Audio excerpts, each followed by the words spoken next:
Tubaniriza mu program nze nga wendaba akawungeza akolunaku olwaleero lunaku lwa Sunday ennaku z'omwezi ziri mmeka bakama bange ziri ennaku z'omwezi 12 omwezi ogw'ekkumi omwaka ogwa 2025 tutandise omwaka ogw'enkaaga mu esatu nga Uganda kasokeddenga abantu abamu kanjogere abantu abamu gye baadde boogera omu agamba kasokeddenga Uganda erimbibwa nti yafuna obwetwaze so nga ate abalala okuli ekibiina ekitwala eggwanga lino ekya NRM ne chairman waabwe abagamba nti kajjira emyaka 63 nga Uganda efunye obwetwaze kati emyaka giri 63 kasokeddenga omuzungu akita agamba nti batadde kakati mukole ku nsonga zammwe tubaniriza tuyatambula bwe tuti mpaka essaawa zigenda kubeera 12 wano mu East Africa mu ggwanga erya Uganda amawanga amalala obudde bukyuka so bwe tubanga twogera nga wamwe bwa kumakya teweewuunya lwaki ffe twogera kawungeezi. Victory Christian Center mu Ndeeba yeetuleeta wano buli lwa Sunday tubaako ensonga ze twogera n'okuyigiriza bano bwembemba nabo wano mugenda balaba era ngenda banjula buli omu ayogeranga bwalaba okusinziira ku ddiini ye oba kwekyo kyakkiriza tubeera nabo olwaleero Mulumba yateredde dda ye agenda kwogeranga bwalaba ng'omulokole so nga ate ne Semaluulu naye mulaba yateredde dda agenda kwogeranga bwalaba nga omupoto ow'omwangirikaani abakamala okufuna ekozi Church of Uganda yekutula ku yeeyingira ndi teyekutulangayo tekutula mu bigambo yuli Museveni kituufu naye mumanyi ono yalina okweyogerera kyogamba nti okubeera Museveni sidde simanyi nti nno baafunye omukyala mubuulire nti ndi munnamawulire ateekwa okumanya baafunye nalulungi atwale Semaluulu agenda tubuule nti ekyamubuza neruli n'atabeera wano nga bali mu kwaniriza nalulungi omukyala kati Archbishop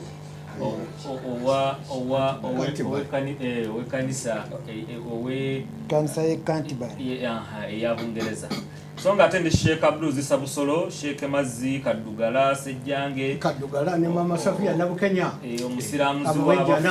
omusiraamuzi w'abafu alhamdulillah naye waali Allah yamuwa obuyinza obwo omuntu bwafa asobola omusiraamula nga bwe yasiraamula kitaawe omulombereddwa n'asiramuka yafanga musiraamu alhamdulillah kasabanga ekyo kikolanga mama yafa musiraamu alhamdulillah kati basigadda kuva mu bwebakiro buli ku kigambo kya la ilaha illallah kuba bagolokokera abagenda mu jjana hadiisi eyo oba aya eyo bagikusaba musinzira okusiraamulira abafu nga baafa nga basiraamu tonnagireeta ate nga olina ebintu bya mustatiru olina obwino waabyo ebintu ebyebuzi olina bwino waabyo naye ekyo kyo haji yakusaba hadiisi eyo oba aya nga tugimuwanga badde enkujjukizo giro ginoonya saidi eno imaamu w'essanga Sheikh Aman Kyeyune Ndegeya Nsajja naye ateredde bulungi ndowooza abatambulatambula eyo mu saidi ze yezira obumina bye mulaba nga alinaako amannya gatayanjula wano naye ndowooza leero ekiseera tuganjule kuba kyekiseera kyalimu Allah leero amuwadde ekitiibwa producer mpaku Sheikh Ndegeya Nsajja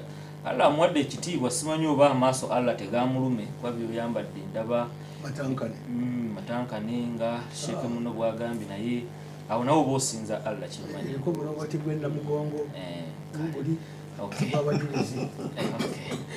haji owaye gwayanjula programu mukulu ali mukusinza Allah nze yaŋŋamba buli kyayambala kiba kisinza Allah ekituufu nze ndi mugundu muhadisi y'amaanyi mwennyini ate era Allah subhanahu wa ta'ala omanyi muleta abantu abasinga obungi ibada bagibalira mu bintu bisatu naye omuntu yenna omukozi kati nga gwe tolaba naawe nti olina enjawulo omuntu omukozi yenna singa sente zo ziba tezirabikira mu bintu bisatu toddayo kukola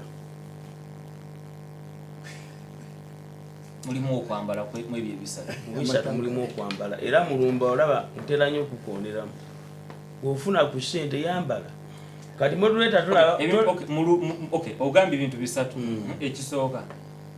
ekisooka bw'ofunanga ku sente yo n'otagiryako toddayo kukola. Ekyokubiri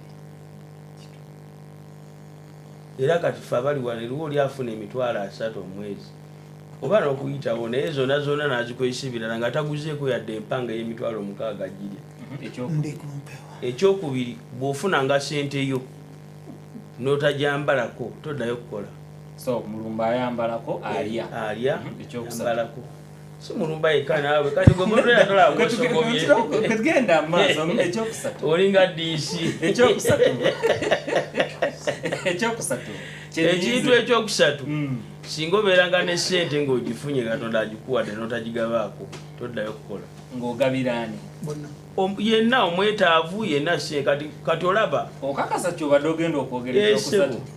Sente zo zigendera mu ebyo olyako n'ogulako engoye n'oyambalako n'ogaba. Ebyo oba tobikola osinga gabira baani abalina obwetaavu Allah babampaddeko obusobozi. Kati nze ngabo okusinziira kati gwenyinza okuwa $5,000 n'osiima. Nga lwaki oyinza okusiima naye si nnyo naye wali ogwenyinza okuwa $5,000 ewaffe ettimba naga nti bano abaana 3 mbamaze school fees mu government primary school mpayo obuugi ku ssomero kiro 2 n'omwana ne muwerayo n'engulako n'ebitabo. Haji mumulaba ku screen awo naye yateredde dda sako ne chairman wa program bamundazeeko mukono kuba njagala muwa muzindaalo alina akantu ke kaatera okuyisaawo asooka akayiseewo. Chairman naye waali omulangira Kaaya ate nga musajja Museveniside munnabyabwengula ate n'ebirala bingi. Chairman omuzindaalo guugwo tubuuzeeko yiseewo n'akantu ko ndyoka enyanjule program. Abatulaba n'abo abawulira ku radio Impact baanirizaako mu linnya lya Mukama waffe Yesu Kristo. Nsooka okwebaza ndowooza okwebaza waliwo abaasalawo olwokuba baamanya nti nafiirwa muto wange ne basalawo ne bampayo amataaba.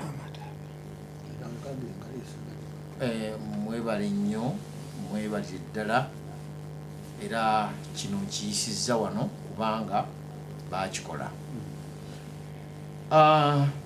Ekyokubiri kyantambula wano we tuli buli omu wano azze abamu nga lwakakuba mukalabye nako abamu ojja kwesanga ogenda okugwira ffe ng'abacoordinatinga program nga era neewunyiza nnyo Sheeka namukubidde naga nzija naye ng'akakuba kakoze eki kakwatiridde nga naye eggwanga lino litulaba emyaka gyetoolodde olwekyo entebe ennene tugisongamu nnyo.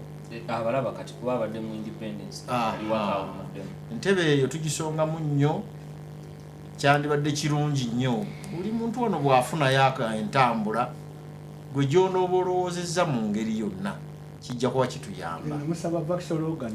Era tubakulisa ku kusaba okwabadde mu State House kwabadde kwankutteko nnyo newankubadde saabaddeyo naye kwekulungulidde nnyo ku kigambo ekiyitibwa okusonyiwa. Pulezidenti aliko kati era ng'avuganya abalala okuddako nti olwa ekisa kye oba obuyinza obumuweebwa okwekisasayizinga ekisa n'asonyiwa omusajja eyali kanywa musaayi eyali omutemu Kurisi Lwakasiisi. Ebigambo Kurisi Lwakasiisi bye yayogedde byankutte nnyo ku mutima nga yali asaliddwa omusango gwa kalabba naye ebigambo byeyogedde byagambye nti omuntu eyali gwe nali nakyawe ennyo ye Museveni, ate era gwayagala ennyo kati ye Museveni, kubanga yabaddewo awo okusonyiwa n'okutabagana. Ebintu ebyo byankuteko nnyo. Eggwanga lyaffe lino obanga olina gwokyaye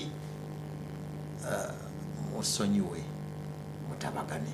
Ebigambo ebyo mbifunzizza, nandibadde senge badde programu yonna nandibadde nsobola kuwa bingi, naye Lwakasiisi yali abatamanya Lwakasiisi wano bagamba abantu nti batemu tewali amwenkana, kuba buli we yayitanga ng'emirambo gigwa, era nga bw'owulira ennya Lwakasiisi omubiri n'olutiko lukuyiika. Fe abaamulabako twali mu lutalo, twabimanya, twabiraba, tebinnyumizibwa olunnya eryo. Kaakati okubanga Lwakasiisi tumwogerako nga tewaliiwo buzibu, kubanga President Museveni yamusonyiwa. Namulala abadde ayogeddeko wano ku Mande, Kano Samson Mande, naye yamusonyiwa. Kitegeeza nti President exercising ensonga eyo. Byebigambo byange. Okay. Kale tuyanze chairman. Ebyo byadde bitambulira ku kusonyiwa, nzikiriza nti Allah ne Katonda bonna bakkiriza mu kusonyiwa. Katonda Bible ne Allah wa Quran bakkiriza mu kusonyiwa. Kikulu Obote ne sinagamba kwogera. Nandi togera kusonyiwa Katonda.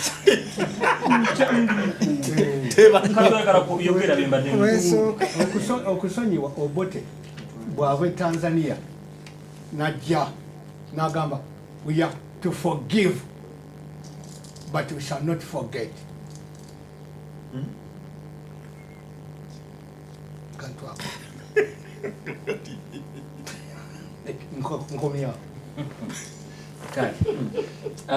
Lubwama Moses tukweyanziza ku program kwali Wandera Filipeo naye tukwaniriza Waira Gerard, Ambassador Lipoto Moses Mbara agamba ki muli bayonjo kati nasemba okujjeyo ngambala awunya buunya endowooza kati muli bayonjo mu ndudde okujjayo zanjafuna kadde enkomewoko Mbale yali awunya Mbale kibuga Mbale kiwunya kasasiro banenswera nga gutuukamu nenswera nezibuuka baba b'Embale bawuliriza era mbamba wayiriza nga munnona wano ndeeba bali Town Council y'Embale yali njama nnyo kuba ekibuga ekitwa tukimanyi nga kibuga ekyakisinga obuyonjo mu ggwanga ne bwe kyayingiramu okuwunya nga bwe mulaba Kampala awamu tekyansanyusa.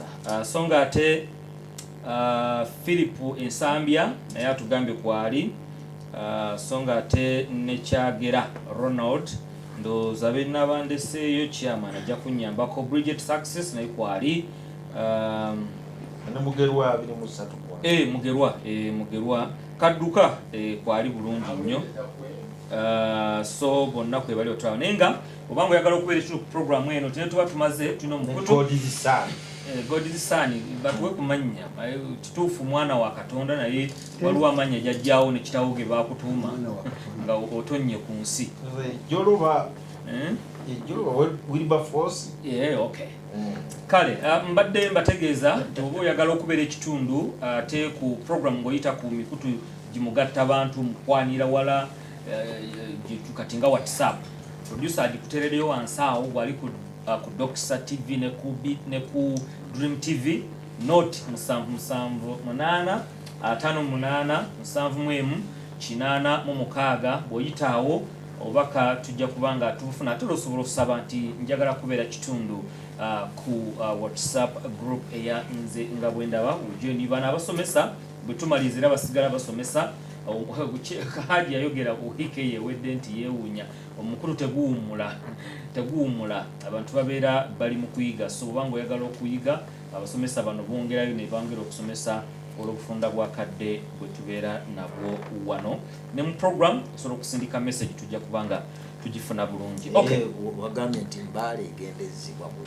egendezibwa bujja wabadde oyiga egendezibwa bujja agambye egendezibwa bujja kitegeeza badde sirimba abadde toliwebale nnyo Okay. Sheikh Amani ayinza okunkwata. Okay. Ono ayina ekintu kye yasoma kikyo wali oyagala soma bakusomere mu Bible n'olemerako. Nagamba bakulazeewo bandazeewo sebo luddawo Makko 16 olunyiriri olw'omukaaga n'olw'omusanvu okutuuka ku nkomerero yabyo. Okusooka kwa byonna nsaasira nnyo abantu bonna wansi w'enjuba abakwata ebitabo ebitukuvu bino Bayibuli, Korane, ne batakolera ne batakola nga bwe basomesa. Okwagala okuba nti mukkiriza Katonda n'ebitabo bino muteeke enkola bye musanga mu bitabo bino. Nebaza nnyo omukyala oyo eyagamba nti nze ndi mukkiriza olw'okuba talya mbizzi. Mukyala oyo oli muzira nnyo mu bazira bonna. Omukyala oyo mwebaza nnyo. Kakati wano ekintu ekikulu obuso bwange yali tebulaba bulungi naye omusajja ono yagenda okunsomera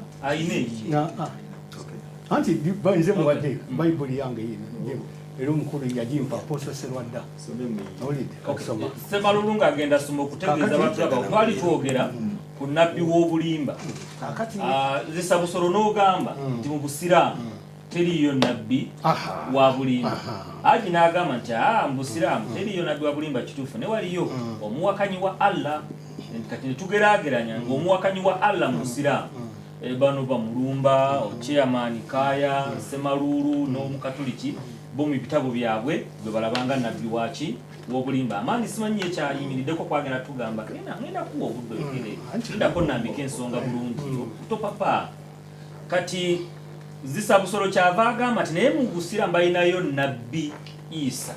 Nabbi Isa oyo nti ye buli gye yagenda gamba ye ayina bye yakola mulimu ebyamagero mulimu n'okutonda n'okuzuukiza okuwonya n'okuzuukiza abafu n'ekirala ekyokusatu waliwo ekyokusatu. Kati noga nti naawe bonna be yawandangako eddusu nga nabo bakola ki nga nabo baba basobola okuba nga babikola. Kati kyova oleeta olunyiriri olwo nga ne bakugamba nti nabbi Isa mu Busiraamu ye si nabbi wa bulimba n'olyoka otagalireeyo mu ki kabasome Makko faayo kabasome Makko lyoko nnyonnyole Makko 16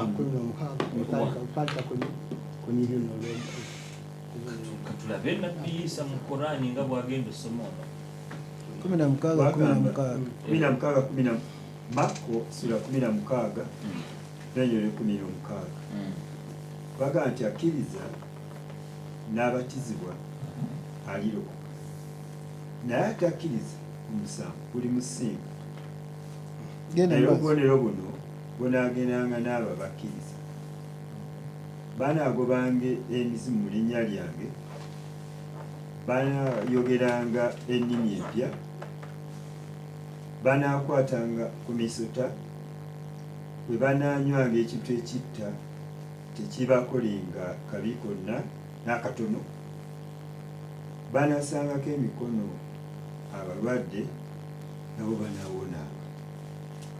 Awo Mukama waffe Yesu bwe yamala okwogera nabo n'atwalibwa mu ggulu n'atuula ku mukono ogwa ddyo gwa Katonda.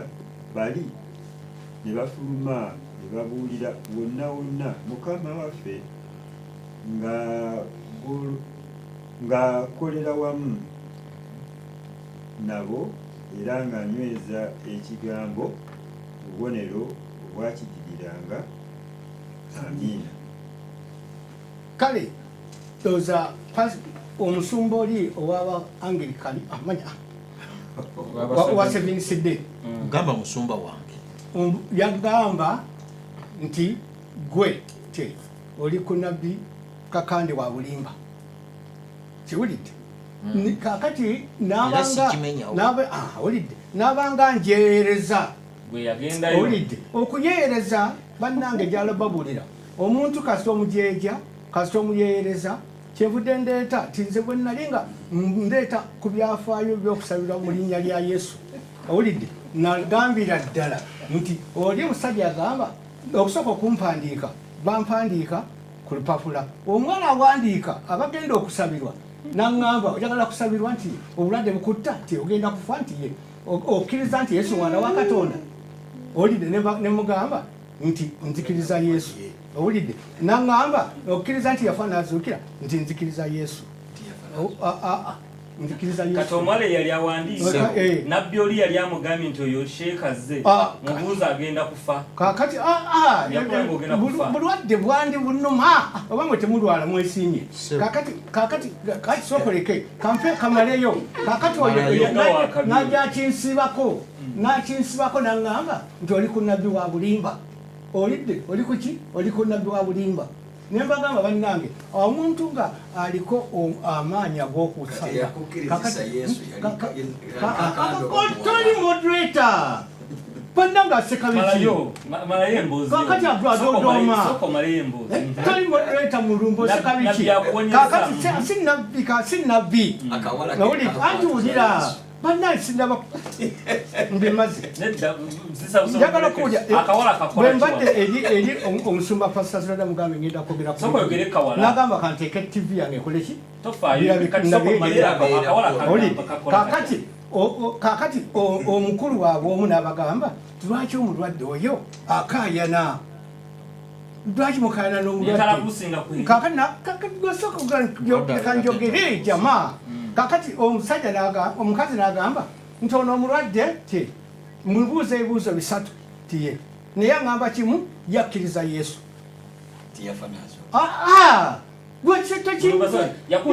yakubuuza kibuuzo kinaki oli mulese kati gutagenda kukwataamona omukazi yakubuuza ebibuuzo 3 yambuuza nti okkiriza Yesu ti mwana wa Katonda neŋŋamba nedda nze nzikiriza Yesu yekka okkiriza Yesu nti yafa n'azuukira nemugamba nedda nze nzikiriza Yesu yekka banga Korani etulaga Yesu kakati ekyokusatu oli n'amugamba nti muwala oganye omuwa ekipande okugenda okusabira ngo ate mulaba musajja mulwadde anti aganye okukkiriza nti omugambye otya nti mugambye okukkiriza Yesu namanyi nti yafa n'azuukira akiganye okkiriza nti Yesu mwana wa Katonda akiganye kikyakkiriza agambe tiyakkiriza Yesu yekka kakati onamugamba so eri gye walaga omukyalo omukale goyise omukyalo n'okubuuza ebibuuzo byonna ng'ayagala ofuna ekipande ekikutwala okusabirwa ewa nabbi okusabirwa waani eryo omusajja wa Katonda asabisa omusajja wa Katonda oyo yakkiriza ab'ebipande basabira kakati museke mmaleyo osavanya mubuuze kakati n'amubuuza nti muwala te obadde oyagala omulwadde akkirizaani nti aga nti akkiriza Yesu yekka nemuga nti sebo nzikiriza Yesu nzekka oba temunsabira muleke okusaba wansi kati biri abimenye ku mukeesa gwange bantwala zigenda naye kakati bw'otuuka wali sebo esaala ezibeera wali otandika okuba gonyumulwoka Yesu kyekka owulidde kiki Yesu yekka kakati okuva olwo nenkakasa nti abantu abasabira abantu babaako ebigambo bino byobadde oyogera ebyamanekerwa Yesu so bonna abaliko gwolowooza bonna abasabira bwoba nga tolina bintu bino tosobola kusabiragwobwongo bwo bukuwanga omusiraamu mulumbasobendeko gwobwongo bwo bukuwanga omusiraamu nti bonna abaliko abasabira abantu baliko amaanyi obwongo bwe bukuwa bayibuli kyeyogera kyamana badde oyagala kubuuza bayibuli kyeyogera emyaka giyiseewo nga 15 omugenzi Yusufu Mukasa yali ku Impact FM balige yankoona era ye yagenda n'alaba Zisa Busolo n'amuleeta mu program nga tannajja mu zino ezaffe naawe obujulizi. Sisa busolo. Yes. Myaka 15. Emabega kuba ne gwe twogerako kati Yusufu Mukasa mugenzi. Mu kwogera kwa Sheikh nga bamututte ewa Pastor Kakande ye gwayita omusajja wa Katonda, nabbi w'obulimba,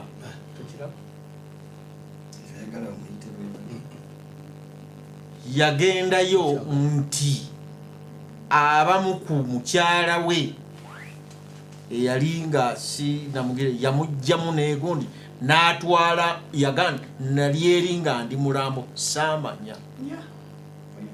Ebyo ebigambo tusobola n'obbijjayo. Nze sinywanga ku mwenge, sitamiiranga, nali mbiwulira. Kaakati obulimba bwa Nabbi Kakande ate abukusizeemu era otulimbire wano nga tulaba olimba omulambo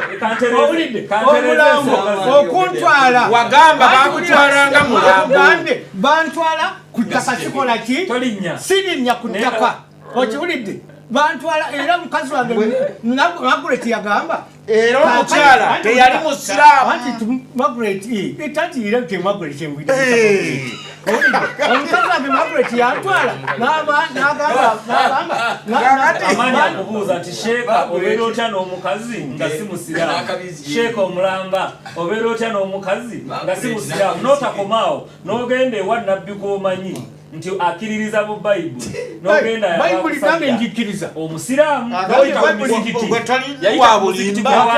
bw'okkiriza Bayibuli oli mukkiriza wa bulimba, bw'okkiriza Enjiri ya Isa oba wa bulimba. Okay, Fred abuuza ekibuuzo nti bannange obulimba bukula anti mwogedde emyaka 15 tebukula anti labayo ssebo we yajjira wano ng'ayogera ebyo era banage yankoona Yusufu Mukasa n'amugamba nti bino by'oyogedde ebya Nabbi kuba yali olwanyumiriza omusajja wa Katonda nti ebyo byetaaga mu puroguramu bagiyita manya kyokkiriza kwe kuleeta zisa busolo mu puroguramu. Kati kyembaleetedde kati kaakati olwaleero olimba oba luli walwayogera mazima kati lwolimba sibikyusa. Okay, omulwadde bakutwala nga olebaleba ne bakubuuza era yababuuza nga bamuyeeya naye tegwali mulambo nga gwe bwonga tinakyogera kireete bwino muleete zaako olutambi olwo olugamba tinali mulambo nganje tinali mulambo no bagambye nti wagamba emyaka 15 nagamba nali mulambo nagamba nali mulambo yagamba nti batwala kiwe obujulizi bwa babiri bunywerenga Bayibuli gy'okutte bwegamba amaani bwe yagamba kati mulekera okuyita amaani yali sikyubira naliwo amaani yaliwo kati naye kayogera oba nga aligogera naliwo yaliwo amaani kumanya naliwo nzijukira nengoye mwe yabyogerera yali ayambadde inna lillahi Sheeka yali ayambadde empale enzirugavu nekooti eringa shuuti webale kituufu kooti nene nga n'emikono tegyagala kukola ki era bwe twayingira mu studio nemugamba lwaki empale ekutuuka bwetyo kiki ekikwambalizaako kabuuti gyagenda kyava ngamba Sheeka gwekiraba nti nedda temufaayo gyagenda ampuliriza kubanga gwe mwali naye gyagenda baleeta omuntu oli eri mu puroguramu ng'amaze puroguramu ya Yusufu bagiyitanga yalinga ebeerawo olunaku lumu mu wiiki ng'eyogera obuvo n'obuddo bw'omuntu gye yazaalibwa kakati ne balyoka bamuleeta mu Sheeka yatugamba wabula kati nkakasizza obulimba bukula nedda Sheeka agenda awona kubanga obuzibu bwa muzeeyi gwali mutwe munjogere nyangu gakikoze eki gazivuddeko kakati bambi tasobola kunenya omanyi singa omuntu agwa eddalu n'atuyitako wano nga engoye azijjemu ali bwerere wayitawo wiiki ezi n'amalajja n'agaba nange mu nsonyiwe nabayitako ne mbakunamira omuntu oyo tumukuba bukubi tumanya yali ategeera kati ono muzeeyi bw'ayogera ebigambo ebyo mu bukakamu tetutawanana kumubuuza olimba ayogera amazima wabula nga mikwano gye tumwebalizaako nti ekimbe kiri kyakola ki kyagenda kubanga ebyaliwo nga bituufu ebitaaliwo nga bituufu talina kyakola ki kyamanyi naye bw'atandika okunyumya nga olaba anyumya yedifendi manya olumbe lugenda eddakiika zino 10 kanzwe Ssemalulu ne Amaani Ssemalulu yabasooka mwe mutanaba kwogera ku nabbi w'obulimba omulabira ku ki abakulu bano abalala twali nabo Sunday wedde abagenda kati kubanga batuwa obubonero kw'omulabira naye kansooke ne dokita bano katono wangi dokita mbalamusiza bassebo kale ssebo Ssabusolo bwe yali awo obujulizi bwe yayogera n'agamba nti ye yennyini yaloota ekirooto oba yalaba kwolesebwa nga yeebase mu ddiiro awo naye nga bamukolebbya bamutwala okumuziika naye nga takyalina maanyi geerwanako ekyo tekitegeeza mulamu ebyo bye twawulira ffe netulowooza nti omusajja oyo yakitafiiridde ddala naye mu kuteesa awo nga awulira bayiye okumutwala agenda okuwulira nga bamutwala ew'omusajja gwe bayita Kakandi sirowooza nti ye yali amayire ekiteeso ky'okumutwala ewa Kakandi kirabika kya mukyala we Margaret bamutwala batyo era omusajja oli amusabira tajjukira oba yaddanguluka olwo bwennyini oba yeebakawo n'addangulu nkeera naye nga nze kyensikikira yamala kwolesebwa kuzibu ng'alaba bamutwala bamuserengesa mu lusuku bamutwala mu kabbuli ekyo bwe bujulizi nange bwe mbawaddire oba kyetuli mu kuzimba kyetuli mu kulaba kyetuli mu kulaba nga omusiraamu ono Sheekh Omulamba afuna okwolesebwa nga kumulaga nti tugambe nti yafudde yagaa nti baleeta jeneza yalaba ali ku jeneza jeneza kigambo tekuba mulambo ogwo yamanyi yali ku jeneza kale tuwe Ssemalulu omugezi nabbi omulimba omulabirako ki waliwo n'akantu nga Ssemalulu bw'agenda okwogera Ssabusolo lwaki atabuka nnyo bwe boogera ku Kakande we nti nabbi wa bulimba anti kakati nze nalaba kunsabira mu linnya lya Yesu byabimenyeewo kakati bwe bansabira mu linnya lya Yesu kakati nze sobola kugamba nti abyali byaki bya nabbi wa bulimba omuntu okusabira mu linnya lya Yesu era wakati kasankyogedde wenkireesedde ebigambo bino kasabigambye nti Yesu yakola ki yabalekera obuyinza era kati yadde noli kati mulungu tasobola kuba misimu banga taliiko obubaka bwa Yesu uliriza Ssabusolo tayina buyinza naaka kuba Ssabusolo talina buyinza bugamba Kakande nti nabbi wa sisobola kimuyita kubanga nze nsobola okwawula omwoyo oba guva wa Katonda lindako nno katono nkuwaakazinaoyogere nze nsobola okwawula omwoyo oba guva wa Katonda oba wa Sitaani bw'abanga Yesu Katonda talina kirabo ekyo bw'abanga Yesu yayogedde wa ate nange n'okunsabira n'okusabira aliko amwewa kati gapasaserwa dda kati wansabira ntuula era nesabirwa kubanga ali muki mu linnya lyani lya Yesu ekiwulidde kandi n'olwekyo Kakande sobola buteekako ti nabbi wa bulimba ekyo si kikyo naye kakati mwe mutandika okukikola ki sineegaana oli buli asabanga yagambanga mu linnya lya Yesu so si mu linnya lye era n'okusaba kati Ssabusolo nedda kyangu nnyo bikkula mu Matayo Matayo yuno kyemaze bikkula Matayo sijja kubikula nga mwagana okumbikkulya buli kati nga ngende wa Ssemalulu Ssabusolo igwe okubanga tosobola kuyita nabbi oli nti wa bulimba kimuggyako okuba obulimba ddamu ekyo bw'obanga gwe toyagala kumuyita wa bulimba kimuggyako okuba obulimba sijja kiddamu kubanga ekibuuzo kyakusoomooza. Ssemalulu wamayogera. Basibo ne bannyabo obubonero okusobola okulaka nabbi w'obulimba. Ekisooka tewaliwo nabbi wa bulimba asobola kubeera nabbi wa Katonda atali wa bulimba. Naye nga mu abapoto aba Anglikani mulina bannabbi b'obulimba kuba ojja kugenda otabukire ku balala nga mmwe temulinayo bannabbi b'obulimba. Wasobola okubeerawo ewaffe waliyo abalimba baba baki nga si bannabbi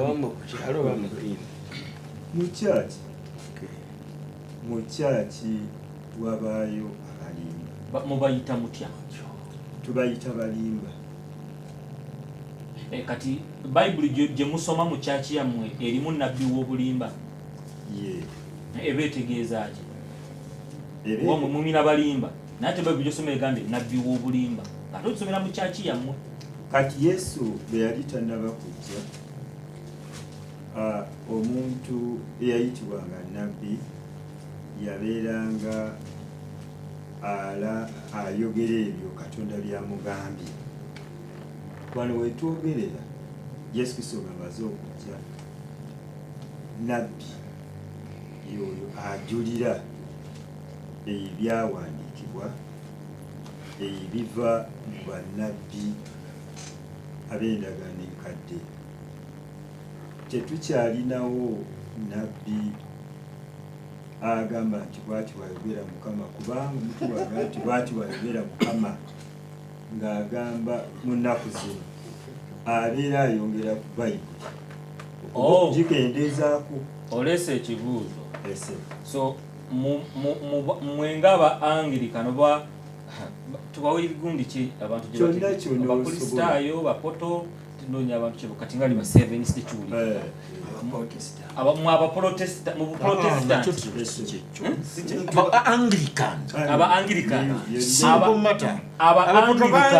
abapoto bangi nawe oyinza okuba nga oli nsiyinza ndi kuba mpakanya bali abakatoliki oli mupoto buli awakanya omukatoliki n'omusiraamu mupoto ano omusajja gana yamuwakanya buuzo wuli taliiwo kale okay tugera kumulamuka tumule n'ekibuuzo kino Ssemalulu ky'obodda nakyo mmwe ng'aba Anglikani mukkiriza nti yafeesi ey'obunnabbi yaggwawo? Katudde nga bw'olowooza ndaba omuntu ogutadde waggulu. Okay, kulikayo mu kuwummulamu okwo tuli kutunulira nabbi w'obulimba omulabira ku ki? Naye waliwo kye tuwulidde mu ba Anglikani nti bino ebya nabbi w'obulimba bye twogera nako ebyabannabbi bo ne woofiisi y'obunnabbi katule mwagiggalawo? Ofiisi y'obunnabbi ey'okuwoza nti bw'ati bw'ayogera Mukama yaggalibwawo ne wasigalawo bunnabbi bwakujulira Katonda bye yali ayogedde. Nga twewala ki? Twewala abantu abajja mu birabo eby'omwoyo ne bajja nga kalaba wano mukuli Abakolisi ekyolesula 12 olunyolo 8 wagamba omwoyo aw'omu ekigambo eky'amagezi n'omulala omwoyo y'omu amuwa ekigambo ekyokutegeera. Waliwo abantu bangi abayimirira mu kutegeera okwabwe kubanga okutegeera kuba mu bumanyirivu. Omuntu katugambe senga abeera ku gaali nga tekuli biziiza, nga nze nkimanyi oyo ayagala tayagala ajja kugwa ekigo. Bwe mugamba nti yagenda kugwa ekigo n'akigwa tikitegeeza nti mba nkoze bunnabbi. Ate abalala obunnabbi bwa lugambo, olugambo lwe yawulira egindi n'alukuuma najja n'aluwamu obunnabbi. ebintu ebyo tugezaako kubyewala era olaba mu kyamateeka essula 18 olunyiriri lwa 21 wagamba nti bwe muneebuuzanga mu mitima gyammwe nti tunaategeera tutya ekigambo Mukama kyatayogedde lwa 22 lugamba nabbi bw'aneetulinkiriranga n'ayogera mu linnya lya Mukama byayogere ne bitabaawo oba ne bitatuukirira oyo temumutyanga. Era ate yali ayogedde mu 13 n'aga nti bwe wanaabangawo wakati mu mmwe nabbi oba omuntu aloota ebirooto n'abawa akabonero oba ekyamagero, akabonero ako oba ekyamagero ekyo bwe kinaatuukiriranga kyokka n'abagamba okuweerezanga bakatonda abalala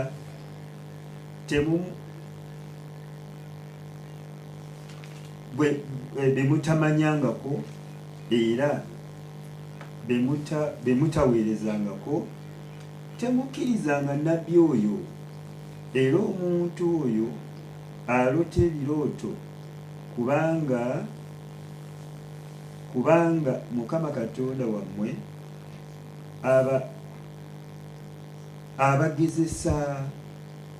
abagezesenga okulaba oba nga mwagala n'omutima gwammwe gwonna n'obulamu bwammwe bwonna, nga mumwagala n'omutima gwammwe gwonna n'obulamu bwammwe bwonna munaatambulanga okugoberera Mukama Katonda wammwe ne mwekuumanga ebiragiro bye ne muwuliranga eddoboozi lye era ne mumuweerezanga ne mwegattanga naye. Kwegamba si kirungi kwegatta ku kintu muntu kyakoze n'ekintu omuntu kyayogedde naye ng'akuwabiza okuva Katonda. Kirungi kugoberera ekigambo ekivudde wa Katonda. Bijje mu science tugende mu kyakiyangirika wagambye naye abalimba kati balimba batya baani era be baani abo so tugamba nti bwana lino omukatuliki wano n'atubuulira abakatuliki nga balimba naga nti bwayogera bw'atyo yaba wa bulimba n'atuwa ebyokulabirako nga naffe tubirabirako ddala. Mwangirikaani teriyo bantu beeyogeza mbu Katonda ayogedde abalimba bewayogedde abalimba beŋŋamba yoyo ayogera ekigambo ng'akulimbye era ng'abalimbi abalala bwe bali batya ekyo kikyali kiri mu bbanga oba ayogera ebyobufuzi n'alimba njaba akolera kino nekino nekino era atakikola myaka meekambe aba mulimba. Ate nabbi w'obulimba alimbira mu Katonda. nabbi w'obulimba alimbira mu Katonda. Teriyo byakulimbira mu Katonda. Abantu balimbanga bo. Kati ono yaleese kino okugatta omwami n'omwami mu Anglican Church. Mulimba oba si mulimba. Oyo ava ne mu bulimba n'agenda ne mu butemu. Yabadde mu Katonda ekyo kyabwa Katonda kyeyakoze. Ekyo kyeyakoze kya sitaani awedde emirimu. So sitaani ajeegirisiza mu Anglican. Kyobanga agamba nti sitaani bw'aba anoonya akatebe mwayagala okutuula azina amazina agenda mu kyaki Anglican. Sitaani bw'abeera oba mu Anglican.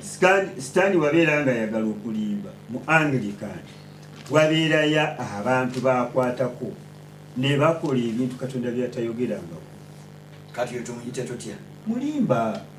Kakati waniko omukolo kyamanya akulonde mpulidde mwami Kaya kyalibidde kikulu tukirowoozeeko.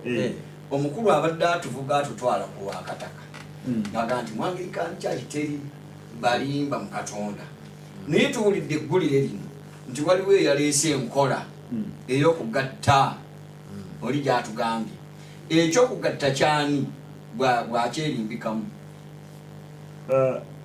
Nga bw'olira ekigambo bwe kyogera nti omusajja kyanavanga aleka kitaawe ne nnyina ne yeetaba na mukazi we si na musajja munne oba si na mukazi munne nabo babeera omubiri gumu. ekyo kyabwa Katonda nkugira Katonda yagamba musajja na mukazi Anglican Church egamba kati nti si kyokka babula ogattako n'omusajja kati ekyo tukiyite tutya abo era mwebale nnyo okukireeta abo abaleeta omusajja okwegatta n'omusajja abali mu Anglican oba mu Uganda oba awalala wonna abo bava ne mu bulimba ne badda mu nga tebannava mu bulimba ekyo kyebakola tukiyite tutya kulimba. Kakati twagala tusome atusomereko mu Matayo essula ya 24 olunyiriri olwokuna. Matayo 24 tugamba lutya olwokutaano olwokuna lugamba lutya olwokuna lugamba Yesu n'addamu nti mulabe omuntu yenna tabakyamyanga kubanga bangi abalijja mu linnya lyange nga bagamba nti nze Kristo balikyamya bangi. Agamba era muliwulira entalo. kale soma olw'ekumi lugamba 11 lugamba nti ne bannabbi bangi ab'obulimba balikyamya bangi. Kakati Yesu bw'ayogera nti bannabbi balijja bwe n'ogamba nti teriiyo nnabbi agenda kujja kuggwe ne Yesu Bayibuli kyegamba ani ab'omulimba ya Yesu oba ekya Mami Kaya situlidde bulungi. Ebayibuli gy'osomye egambye Yesu nga yagamba nti bannabbi ab'obulimba bangi so omusi babiri balijja gw'otugambye nti tekyali yajja nabbi ow'obulimba bagwayo oliyo balimba bulimba. Olwo Bayibuli eno ne Yesu agambidde mu Bayibuli gye tukwata naawe ayogera atugamba n'Anglikani yo ani mulimba kanziremu nga bwe nayogedde nagambye nti ekibuuzo kiwulidde bulungi kyoddamu kyo nale nti Yesu nga tannaba kujja bannabbi bayogeranga nti bwati bayogera Mukama abatuufu baali bakyamu abo baali batuufu kati bano Yesu bagamba nti balanze bo kate balanze bannabbi ab'obulimba balijja bangi. Kakati ekyo kyavaawo mu Bwanglikani obunnabbi obwo bufu obwa Yesu. Kati nadde sinamalayo nenga nti naye oluvannyuma lwa Yesu Kristo okuzuukira mu bafu bunnabbi obugamba nti bwati bwayogera Mukama obwo bwe butuufu tusigala okubeera nga tujulira ne bannabbi ab'obulimba lindamu ne tusigala nga tugamba bannabbi abasigalawo abayimirira ne bajulira ekigambo kya Katonda ekyobunnabbi obwayogerwa edda era ne buteekebwako envumbo ng'abongerako abeera ayongedde ku kigambo kya Katonda tugendeezaako katutereeze olwaleero waliwo nnabbi ow'obulimba gw'omanyi nga gwe Omwanglikani mbawulira nga baboogera gwe nga gwe kubanze nyimiridde wano n'abamu batandise okujja okwagala okunnumba nga ŋŋambye kakande wa bulimba okusinziira ku bujulizi bwono bwabadde ng'ayogera ate nkyayina n'ennyiri eziraga temulimba kati nze nkiyimiriddemu nenjogera osobola okukigamba kakande mulimba nabbi wa bulimba gwe nga gwe okusinziira kakande okuga nti nabbi wa bulimba Tokisobola. oba si wa bulimba nze kisinziira kubeera nga mulibalabira ku bibala bya nemukebera Soka mulinde temugenda wala. nga neze mu kyaki ye nemalayo ebbanga nemukebera nendaba Kyogamba mu Anglikani okutegeera bannabbi b'obulimba mwami Kazimba ne mwami ani bamala kugenda kutuula mu kanisa zo ne balyoka bajja ne babagamba oli nabbi wa bulimba ng'ate musoma mu Bayibuli nti bannabbi b'obulimba balijja. tubeera ne Archbishop Kazimba mugalu omusenene kasi omusenene kasitoli yetubuulirira kakati ngoyo gwogambye nti bwajjanaga nti Katonda agambye omusajja n'omusajja abagattibwe Anglikanika kyonna Okay. Semaluulu takyogera okutte Bayibuli olina mirembe oli ku All Saints obikudde Bayibuli nti bannange mu ggwanga muno mulimu bannabbi b'obulimba. ekyo mwangirikani kyaki ono akoze nti mu ggwanga mulimu bannabbi b'obulimba n'ennyiri n'ozijjayo eziraga nabbi obulimba bwaba. Kati ffe kitwagala okumanya mwenga mu Anglikani Church nabbi wammwe ob'obulimba mumutegeera mutya?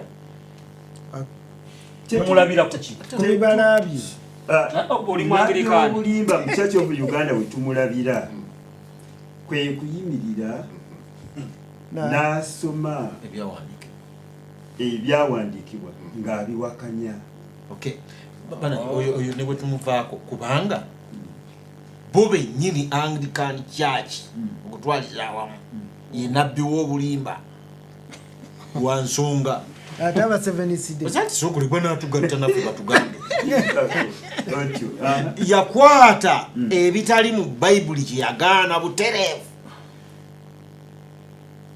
Omuntu kyanaavanga aleka kitaawe n'ennyina neyegatta naani ne mukazi we bonna nabeera omubiri gumu. Ye Anglican Church wamu negamba omuntu anaabeera nga yegatta n'omusajja bonna banaabeeranga omubiri gumu. oyo tosobola muyita nabbi naawe. Ate ffe tuyita nabbi w'obulimba. mwami Kaali mwami moderator nze nyongerako ekiri mu Bayibuli wa bwe mubanga Anglican Church si nabbi wa bulimba yonna mutuweeko Bayibuli ega nti twazimbibwa ku musingi batune ne bannabbi mutuweeko nabbi n'abatume okusinziira ku Mukama waffe Yesu eyabatizaako akaana akato. Ekyo nakyo nno kyakubi.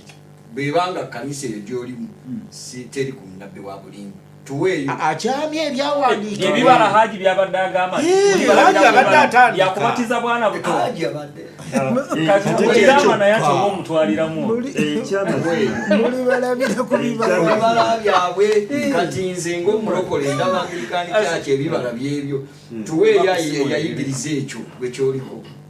Ekyamazima muleese ekyokulabirako kirungi naye njagala kubategeeza wano okubatiza okusingayo okubeera okw'ekika ekyawaggulu nga n'amazzi tegannajja waliyo okubatiza kwatandikira mu mugga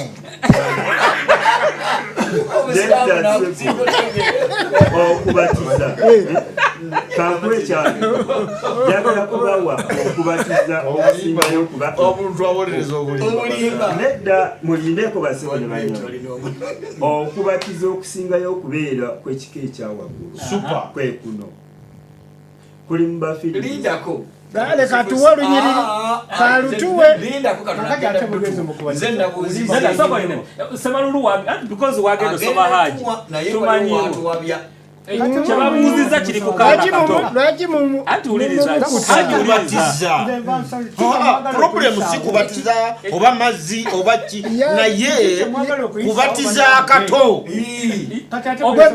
sokolindeko Semaluulu wogenda osoma baali babatiza kaana kato bwekibanga bwe kiri nga nkuwadde kikango osomawo wogenda osoma baali babatiza kayanga kakiidi kakyalodi kaboyo baggaalo wengenda okusoma walaga nti osobola okubatiza akato osobola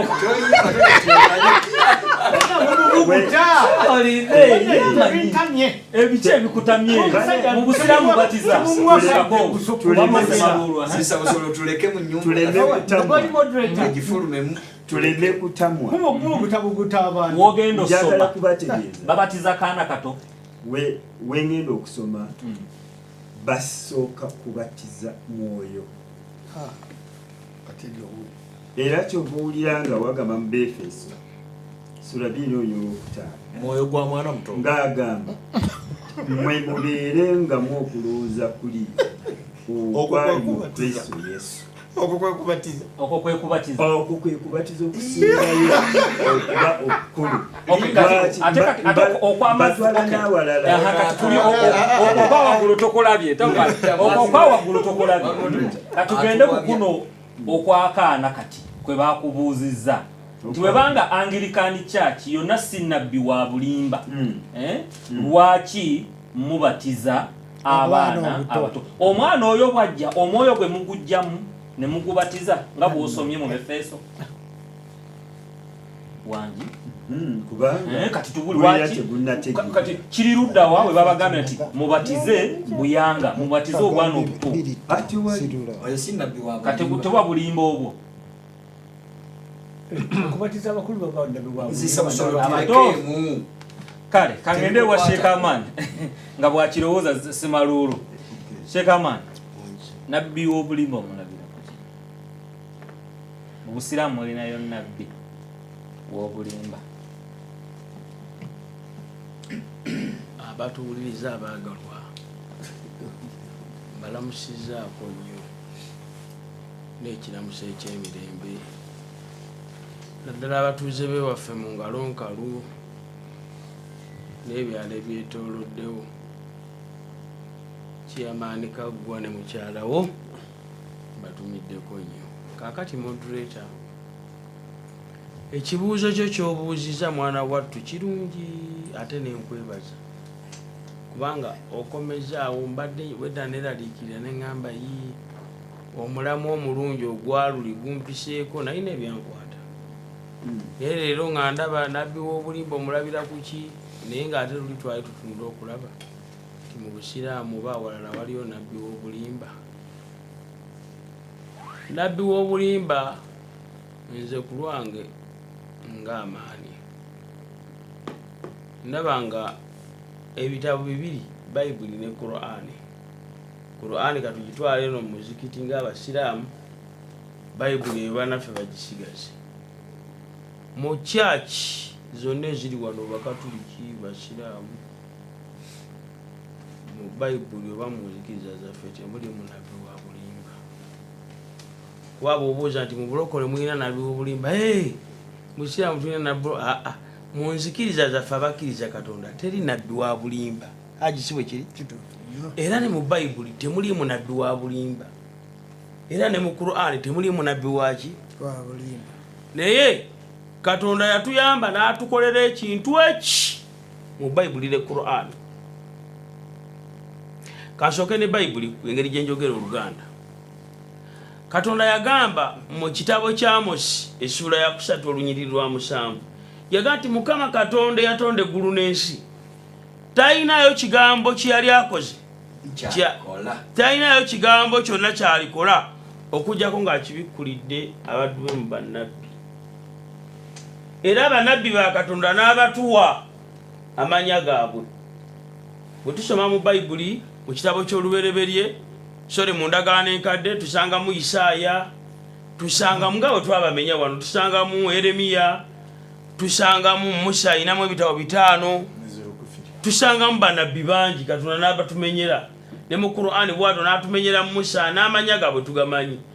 Kaakati ffenna ng'Abasiraamu n'Abakristaayo amakulu abasoma Bayibuli n'abasoma Qur'an, singa omuntu yenna avaayo n'agamba nti nze ndi nabbi nga tuga nti gwani ayinza okuwa erinnya lye n'agamba nti nze Dodoviiko Kalema nga tubikkula mu Bayibuli nga tusoma amanya kashamu tabamu Dodoviiko Kalema nga tumanya bwe biba binyeebwa ebyo ebisusunku byetaaga kutwala mu masaŋŋanzira kasita afubutukayo n'ayogera naye ekintu ekyo abasiraamu twebaza Allah nti Allah haji yatuyamba. Lwaki yatuyamba ffe ng'abasiraamu? Katonda bw'amala okutubuulira bannabbi be bonna n'atuwako abaatiikirivu ekinsanyusa modweta lisiti wagifunako ogirina otambula nayo mu mmotoka yo ey'abannabbi. Bw'amala okubatuwaako bannabbi 225 abasiraamu eddogojjo n'okwesiriwaza okugamba nti tulinayo nabbi gundi mu busiraamu nti oba gundi yavuddeyo nabbi nga ayawukana kwabo Katonda be yatubuulira. Ekyo twebaza Allah nti alhamdulillahi rabbil alamin. Teriyo muzikiti wano mu Uganda ne wansi w'enjuba gwali gufubutuseemu nabbi. Naye bwe bakikubuuza bwe bagezaako ne bakikubuuza nti ŋŋambye nti bwe bagezaako ne bakikubuuza kisange mubalokole. Mbanegera kubuuza nti mulula kyobuuzo kimanyi kati nga bwekibuuziza nti sagala kuyisaako ki kuyisaako omukisa kubanga ogambye nti ate abamadiya nabbi w'abahamadiya yange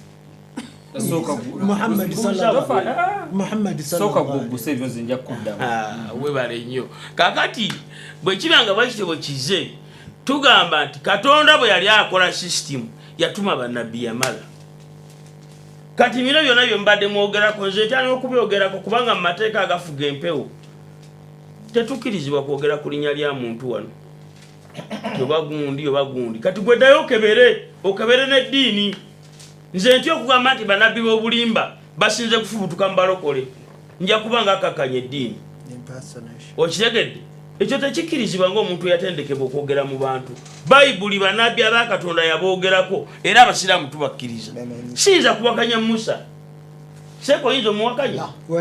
Siyinza kuwakanya Isa. Yesu siyinza muwakanya. Era omusiraamu bw'owakanya Yesu obusiraamu oba obuvuddemu.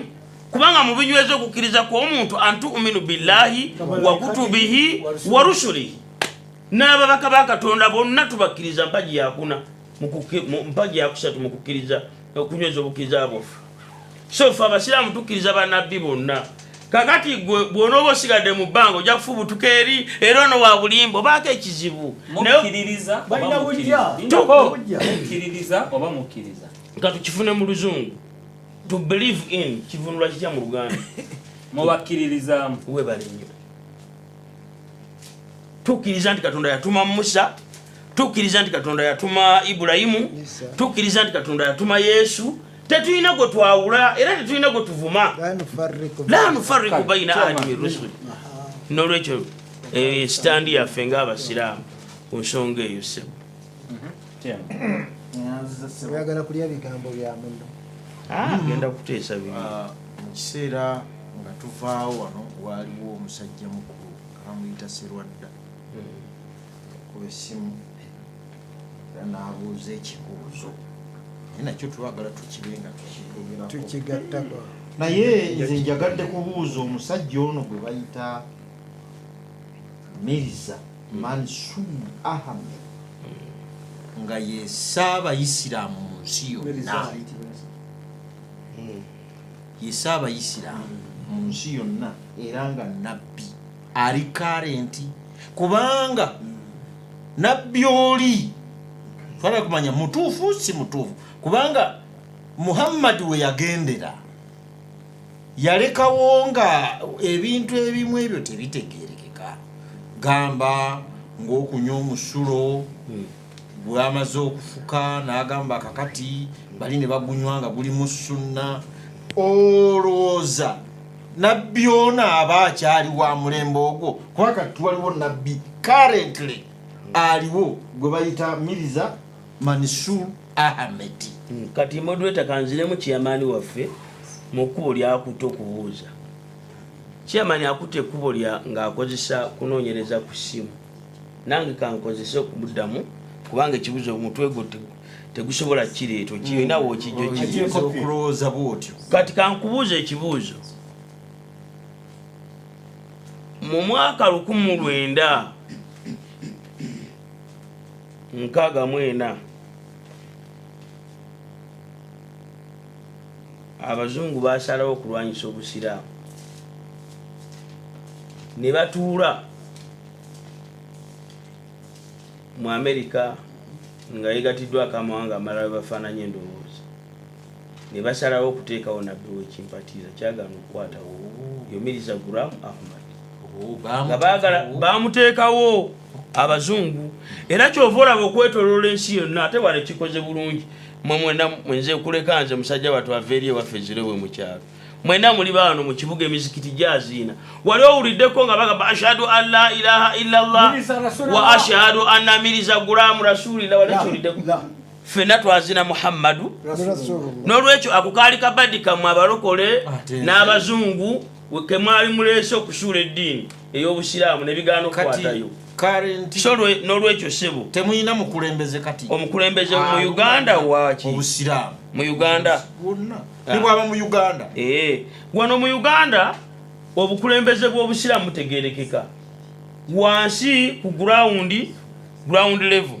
omukulembeze w'obusiraamu constitution ya Uganda will be entitled to as the imam kyetubuuze kibuuzo ku muzikiti ye imam kankumanyere gwe ng'omulungamya w'obusiraamu njagala bw'oba ombuuza ekibuuzo weeteeke mu kifaananyi kiringa ekya Jibuliru tombuuzanga bibuuzo owulire saagala weeteeke ebibuuzo ng'ombuuza nga sheitaani ate bw'oba oyogera nange tegeera nti mu pana eno nze siri musamize nze ndi sheekh owulire ekisebo kiyamaani neyanziza tuka obusiraamu bukakasa nti omukulembeze wansi okusinziira ku nteekateeka yaffe ya Uganda Muslim Supreme Council taito ye bamuyita imaamu addako wakati awo abeera county sheikh mukulu wa twala addako wakati awo abeera district kadhi addako wakati awo abeera regional kadhi asembayo ku ntika abeera his eminence mufti of Uganda seka katono esebo Mirza Ghulam yeyise khalifa teyeyise nabbi khalifa so kakati ono bye abadde ku bibyo ojja kuddayo kola research bwana kaya n'olwekyo moderator nga maliriza haji kan kumwaka zindaalo naye oli mu ddakiika asabule abe nga asobola okwanukula byogenda omubuuza ekibuuzo akirina abatuwuliriza n'abatulaba assalamu alaikum warahmatullahi wabarakatuh kwebaza shekhe kubanga oli ddala shekhe Mazzi ono muyivu Mazzi ono eyoli Mazzi ono asiraamu n'abafu abasiraamu kati nze nayogera ku mulundi guli ekitiibwa eky'obwannabbi kigabibwa Allah subhanahu wa ta'ala yekka era omuntu okuvaayo ne bamuyita nti oyo nabbi ate n'ogattako bugazi nti wa bulimba oli oba omaze omuwa amayinja nga naawe amuwadde tolina buyinza baasi Katonda yayogedde ate nammwe ne mulyoka mugaa nti oyo wa bulimba kubanga teriyo nabbi wa Katonda ajja abantu ne batagamba nti wa bulimba ne batamukema ne batasaba byamagero ne batasaba bitiisa kwegamba buli nabbi bamulogesa mulogo bamulogesa kwegamba bwakola ekyamagero nga bagamba oyo mulogo bwatakikola olwo ne balyoka baga nti oyo wa nabbi wa bulimba naye ekigambo nabbi kitiibwa Allah subhanahu wa ta'ala oba Katonda yakola eggulu n'ensi kyagabira ababaka be kiina kiraki abawakanya Allah mwe muyita abawakanyi temubayita bannabbi mubayita bawakanyi abo babawakanyi oyo kalifa naye muwakanyi bepatika kalifa naye muwakanyi kubanga nekya kalifa kyenyini takiri owejjokolera omuzindaalo guugo basebo ne bajja okulamusizaako abatulabe eggulu lwaleero nze Sonko Charles okuva ejjokolera nabbi w'obulimba omulabira ku ki kyekibuuzo kyaffe kiri mu ddiiro esande ewedde nagezaako okubako ebigambo bye natangaaza nennyonnyola nti obulimba bwonna buva eri sitaani ate nga sitaani mwoyo naye oyo abawa ab'obubaka bonna bonna nga boogera ekiri mu maaso oba ekikisiddwa kyotamanyi, omuntu oyo abasobola okuba nga awa obunabbi aba mukiyita nakulagula. Mu kanisa z'abapentekote bakikozesa nnyo nti nagula weeraguleko profesali.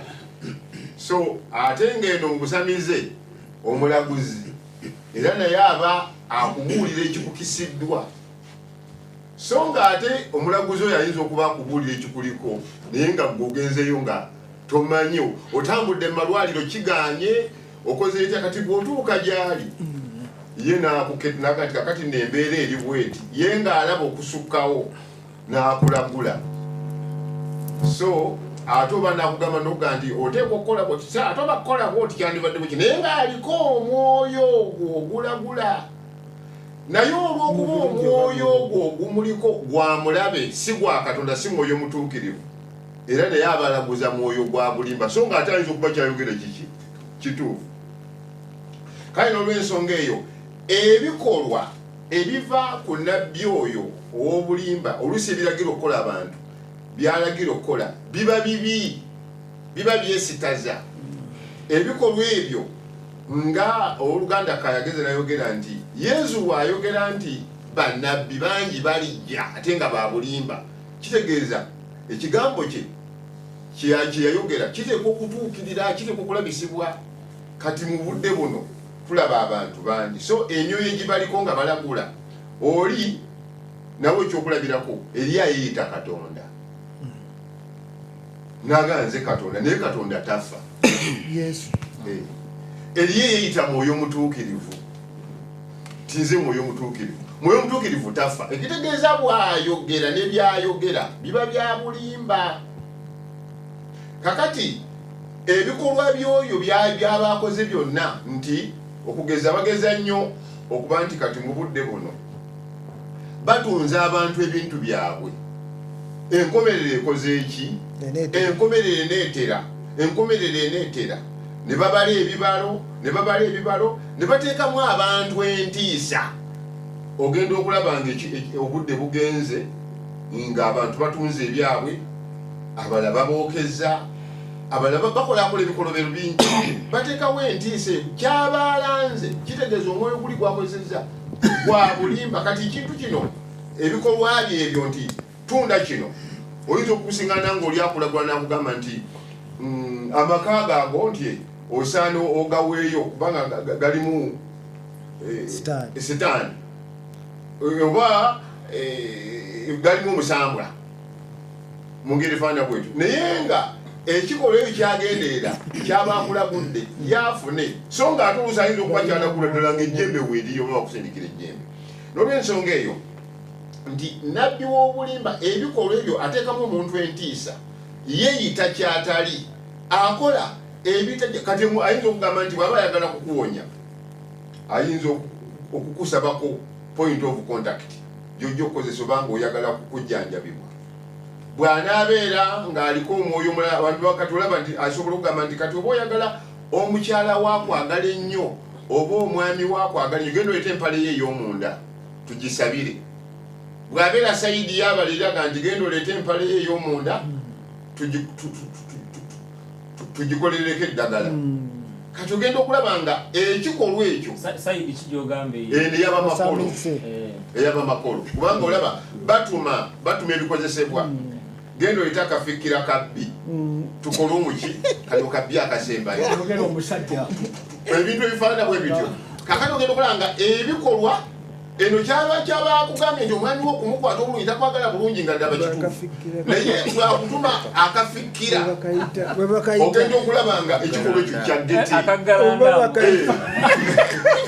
katulaba nti ebikolwa ebyo biba byaki, so ng'ate olaba bw'oba otunula mu bikolwa bye batume Pawulo ne Siiro b'essuula ya 16, omukyala oyo bwe yalagula, amuwala oyo yalagulawo n'agamba nti bano basajja ba Katonda aboogera ebintu bya Katonda ali waggulu. Naye Pawulo yagenda okwekenneenya nga omukyala ayogera, omwoyo ogumuliko gwogera kituufu, nga baali bantu ba Katonda era nga babuulira Katonda ali waggulu ddala.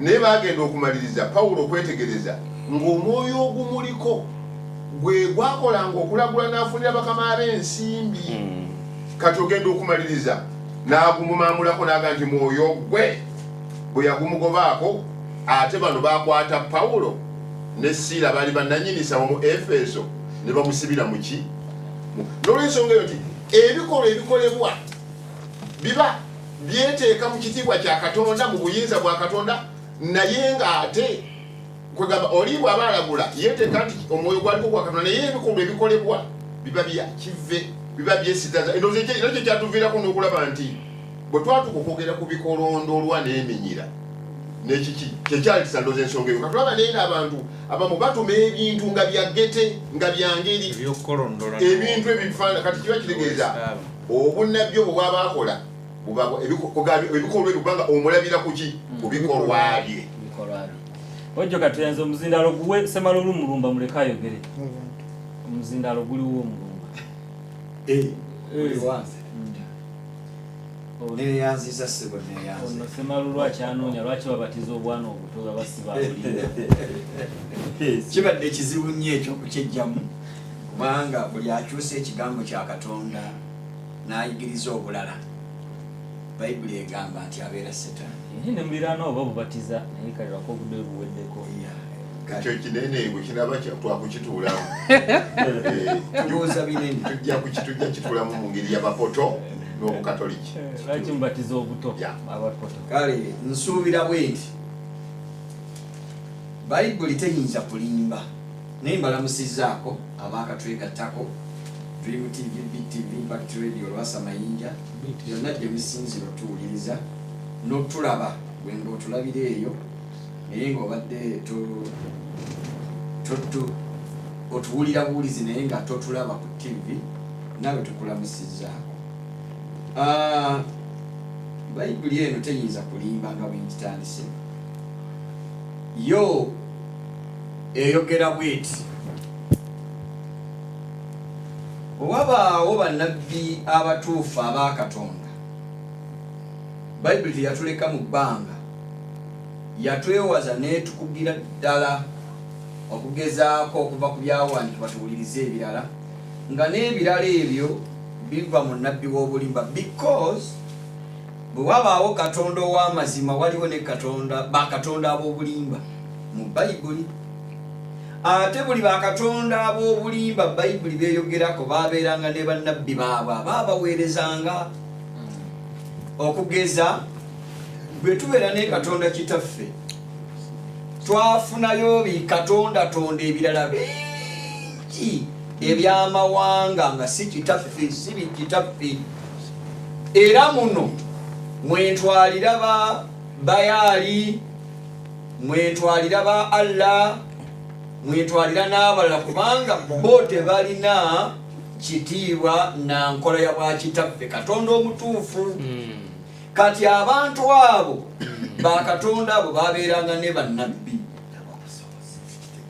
ekyokulabirako Bayaali mu Isirayiri mwe musibuka enteekateeka ya Katonda nga Bayibuli wegamba mwe mulisibuka amateeka n'ekigambo kya Mukama mu Yerusaalemi Katonda yeebikkulira eggwanga lya Isirayiri n'atuma bannabbi bonna nga basibuka awo naye tekyamalira Setaani naye kusimbawo makanda n'asibulamu bakatondatonda abalala nga nabo balina bannabbi baabwe ku mulembe gwa Eriya wetukirabira ate nga kubadda nabbi Katonda ayitibwa Bayaali yalina bannabbi era baakijjanya Eriya n'atukanoga nti basse bannabbi bo era nze nsigaddewo nzekka Eriya Katonda n'amuwa obuvumu obw'ekitalo n'akuŋŋaanya bannabbi ba Bayaali 450 n'aliwa conditioning ng'aliwo ogwo akabonero akalaga nti ono ali ku lwa Katonda nabbi wa Katonda nga biri birina bingi naliga mukole bwe muti ne bwe muti ne bwe muti muleete saddaaka yammwe mukole bwe muti musale ensalosalo muleete pipa era conditioning yabawa Eriya yekka ye yalina Katonda omulamu bali anti nkugambye nti yabawa condition muleete saddaaka mukole ensalosalo muyire condition kyekiresa obuzi yabawa akakwakulizo bulijjo wano watugamba nti tetumanyiko oluzungu atomubuuza condition kati nkikubuulidde kaakati Kaakati Eriya yekka eyali ku Katonda omutuufu nga ye nabbi omutuufu ye yakola ekituufu Katonda we n'akola ekyenjawulo kubiri. Ekyo tukimaze. Kati wano Bayibuli eyogera mu kitabo kya Peetero ne mu Timoseewo wano negamba naye era ne wabaawo ne bannabbi ab'obulimba mu ggwanga. Era nga ne mumwe bwe waliba abayigiriza ab'obulimba abayingiza mu mpisa obukyamu obuzikiriza. Kati bwe tuwulira nga Bayibuli ezze eyogera ku bannabbi b'obulimba, bannabbi b'obulimba, twebuuza emyaka emeka gino obunnabbi buno bwalanga nti walibaawo bannabbi ab'obulimba mu ggwanga. Bwe kitabeerawo olwo oba otse Bayibuli okuba nti si ntuufu. Kati wano bwe tugambira nti Bayibuli egaye walibaawo bannabbi ab'obulimba tulibalaba tutya? Yesu n'atatuleka mabega nagati oyinza obutagendayo nga ono agambye nti omala kugenda mu kyaki n'omukazaakaza nagati otuuka ddyo ogenda otuule mu kyaki weetegereze. Bayibuli yo yettabaaza etumulisiza. Bayibuli egambye kugenda kutuulayo butuuzi olabe ti muli bategeerera muli balabira ku bibala byabwe. Ebibala bye biriwa n'okutegeera nti ono nabbi wa bulimba. Buli kigambo kya Katonda nga bwe kyogedde neevaayo azze nga ajjidde mu layini y'obwa Katonda naye n'asulika ekyawandiika oba ekigambo kya Katonda. Oyo kwe tutegeera nti oyo nabbi wa bulimba okugeza. Naleese ekyokubatiza. Bayibuli ekyogera n'engeri yaako tubatiza tutya ewa nga tubatiza naki nti n'amazzi bwe tusanga atakozesa amazzi nti twokya bwokya. Nagendako e Kenya olinga basolooza omusulo nze nakirabako bayitayo Nambaale nentuukayo nagenda kubulira njiri nentuukayo bali nga balina enzikiriza yaabwe bonna nga bakyakimemba bafunyisa omusulo mu kalobo amaani sooka osirike malirize ne bagufunyisa bulungi ne gumala nga wiiki namba nga bateekateeka okubatiza. Omusumba waabwe n'alinnya omuti gwali gwa ffene nga bonna basimbye layini awo n'aleeta ebiwabyo bw'ati nannyikamu ebikoola mu linnya lya kitaffe nga gumaze nga wiiki namba cwa n'abamansira n'omwana kyonna nga bamativu. Kati ate ne tuwulirayo n'abaanyi omusulo kati kino kizze kitambula guli mu baraka bali bagubatiriza bano bagunywa oba abatizaako kale oyo abasinabbi wa bulimba bonna baba nabbi ba bulimba naye hygienically oba abansitako kalekaleko okusinga abanywi kale ekibito kiwolereza yali akola kikuba ffe twayimirira eno bonna baba ba bulimba bakola kinti bali ku mukolo gwa kubatiza n'abamala ate mwe abalokole mwayimirira kaakati omwami moduleta ekyo kiraga nti oyo n'enjigiriza yina ekkanisa nabbi wa bulimba.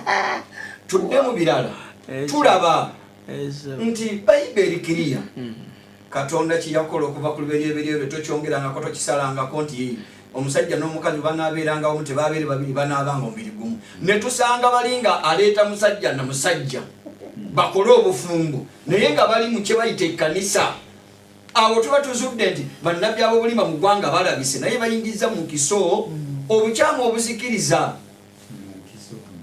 Bayibuli bweyogedde ebibala tutandise obbiraba tulaba ki waaye nti kiro y'omuceere oba ennyaanya omusiri gw'ennyaanya guno guliko simanyi biki oli n'aguza abantu ennyaanya ng'agibaguza emitwalo 10 emu peeni badde bazitunda peeni kati nezisabusolo bamuwa peeni waliwo adabuuza ekyamagero zisabusolo kyewafuna kati obedda awakana nti oli gye yagenda si nabbi wa bulimba ffe katubuuzeeko mu Bayibuli yagabako peeni ate nga Bayibuli yogerako kalaamu ani yagabako kalaamu oba omuceere oba obudomola bw'amazzi basebo ne bannyabo tubeere mu kanisa ennamu naye gwe bwogamba abantu nti mulumba oli ovuma kituufu.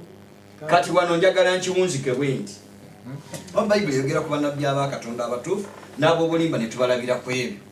Kyova olaba bw'oyingira mu kanisa weegendeze kanisa gy'oyingiddemu enjigiriza eryeta eyimiridde ku ki omusingi gwaki eri ku kigambo bw'otuula bw'oti mu kyaki kuba naawe olina omutwe gwo omutwe gwo tekuli ku poloti ya neighbor otegeera Katonda yakuwa amagezi kanisa eno eyigiriza ki okusinziira ku bayibuli oyita okujja nga zisakakati tukimanya njagala kusiba kisembayo mbuuze naye mu kubuuza nga tuyiga haja nkanga bannange tasobola kukanga kubanga anti ansongereddabuuze kati mbuuza bwenti nga mmaliriza nasomeseza nenga nti ekireeta bannabbi ab'obulimba kubeerayo bakatondatonda balala ate bakatondatonda balala atali Katonda nabo babeera ne bannabbi baabwe ababaweereza teri Katonda atalina nnabbi kati wano we tulabira nti tugenza okizuula nga bayibuli bakatonda bonna ab'amawanga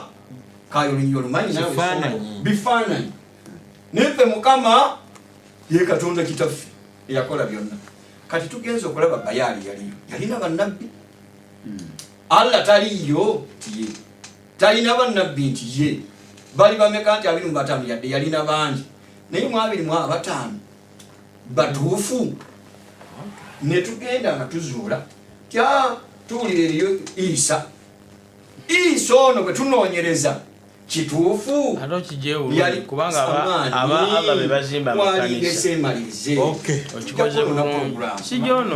Isa ono ddala bw'abanga teyakoppanga nabbi wa bulimba Isa mutuufu tugenda okulaba nga ekigambo Isa tekitegeeza mulokozi kyetwali badde tulowooza nti mutuufu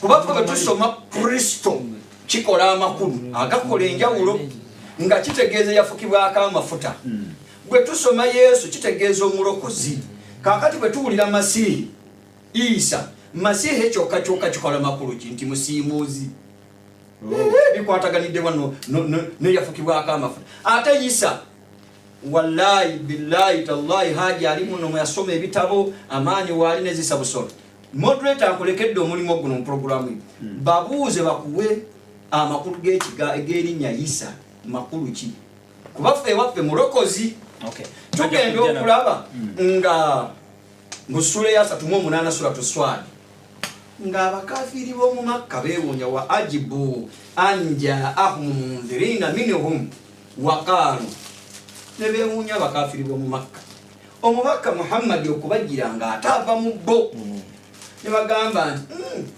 kino kyewuunyo afudde bakatonda abafu abangi n'abafuulamu Katonda omu kituufu Muhammadi Katonda ki gwe yafuula omu ng'amufuula bufuzi okumujja mu bakatonda abangi bamuyitaani erinnya era bakatonda abo abangi tebaalina bannabbi kyekibuuzo Muhammadi bw'aba alina obuyinza obufuula bakatonda abangi omu musajja w'amaanyi kaakati mu nabbi w'obulimba addewo abagala okungira bwe bati naye bwe tusomako nabagambye Yesu yawa nti nno bannabbi ab'obulimba balijja Yesu bw'aba yayogera ekyo n'ebeera yakiwakanya nti teriyo nabbi mulala abazze oyo aba mulimba namba emu. Ekyokubiri ebibala byonnabbi tumulabira ku kyo w'obulimba munnanga ajja bw'ati mu Matayo essula ya 2 essula y'omusanvu olunya olwa 2 olumu lugamba nti buli muntu aŋŋamba nti mukama wange si yaliyingira mu bwakabaka obw'omu ggulu wabula oyo akola kitanga ali mu ggulu byayagala olwa 2:2 bangi balijja nti twalagula mu linnya lyo ne tugoba dayimoni mu linnya lyo n'abagamba sibamanyangako muve wendi mu abakola ebyobujemu newankubadde ebyokuwonyanga ono bwe bamuwonya eri wa nabbi we tekitegeeza nti oyo ye mutuufu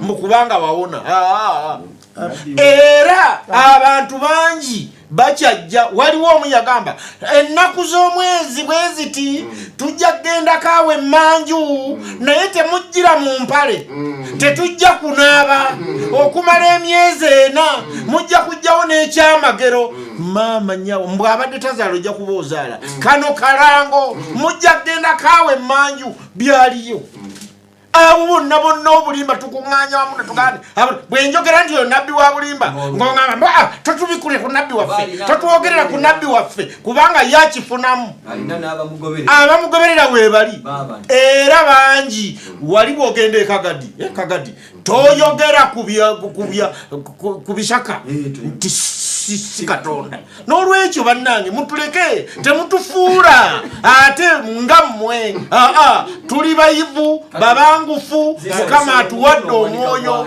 okumanya ndisabusola atuleke kasembye eno message onagambye nti muzeeyi Semaluulu ebigambo nga bimwokeza anaakomawo wiikejja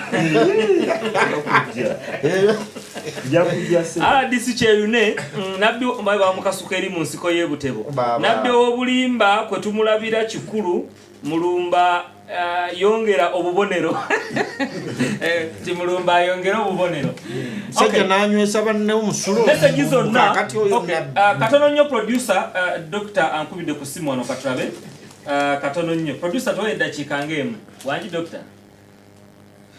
kati mu bayibuli mulimu ebintu ebiwera mulimu false prophet nabbi ow'obulimba mu bayibuli mulimu a false teacher omuntu asomesa ebintu ebikyamu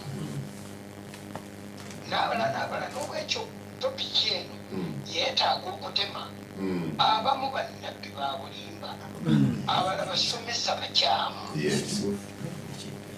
ebyo byombi bikulu bombi bukyamu naye nga buli omwalina ettabi kwakutte kakati bwabeerawo ekigambo ekyogerwa nga mukama waffe Yesu yakyogera naffe kyakulabyaku bwakati n'agamba Yesu yayogera nti mu nnaku ez'oluvannyuma abantu balisomesa ebyobukyamu ekyokulabiraku ye yajja asomesa nti yajja ng'agenda kufa aziikibwe ate wayite Sabbaati kati omuntu omulala najja n'agamba nti tebamuttanga omaze okumuwulira nti oyo musomesa muki kubanga ekyo si bunnabbi wabula false teaching n'olwekyo mbadde nsaba puroguramu ng'ekyejja etutebekulungi etwawulire kuba mu bayibuli bwe bali mulimu kumerayo ne kireeto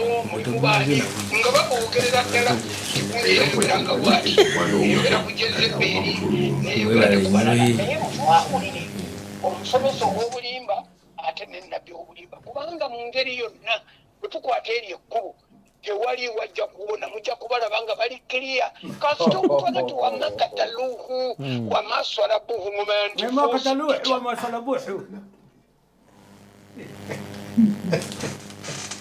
kale tweyanziza Dr. Okay kale producer ndowooza katukome wano mubiro ebyo omuntu bw'abagamba nti simanyi ndowooza amaliriza. Okay producer katukome wano abatugoberera message tutasomye nja kutandika nazo Sunday jja mbasuubiza ngenda kutandika nazo Sunday jja tujja kwanga tutandikira tuyiseemu eddakiika tusaba mutusonyiwe aba program eddako mbere bulungi